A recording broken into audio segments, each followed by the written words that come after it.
So the first question I would like to ask you is, how did you get started in the field you're in right now? In psychology? Yes. So I'm a clinical psychologist. I have my PhD actually from the university here. And I was kind of a late bloomer. I actually, initially when I got out of high school, I went to, I think, 3 semesters of college and then dropped out because I was actually way into rock climbing. Oh. And I just had to get that out of my system. So I grew up in Maine actually. Oh, wow. And I moved to Colorado because that's where all the kind of like, you know, Yeah, like rock climbing. real progressive, awesome stuff was happening Yeah. in rock climbing. And so I was there for, you know, I did the climbing thing for quite a few years, and then that was sort of a dead end. And you kind of age out of that, where, you know, like younger people are starting to, you know, kind of surpass what you were able to do.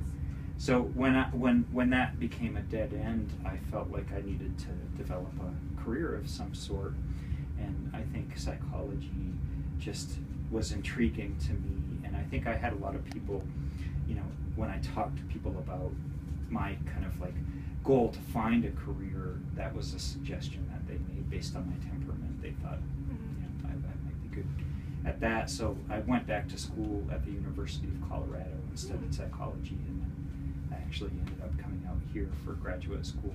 And each step, you know, like kind of made me realize that I had chose the right path. But even within that, I think there were a lot of unexpected things. Like when I came here, I thought I would want to be more of an academic psychologist, you know, a professor, researcher, both.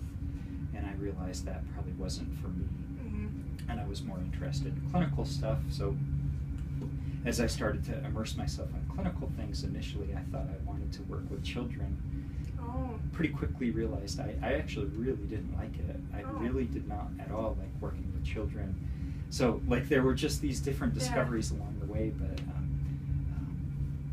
I think that just coming here to this PhD program was really helpful in giving me the opportunity to kind of figure all of that out, and I did. Well, cool. Yeah. That's very interesting. What is a typical day like in your line of work? Busy. Busy? Yeah, so I've done a number of different things. I've worked in community mental health. I've worked at Veterans Administration Hospital. I've worked in residential treatment for eating disorders, and now I work here at CAPS. And so every one of those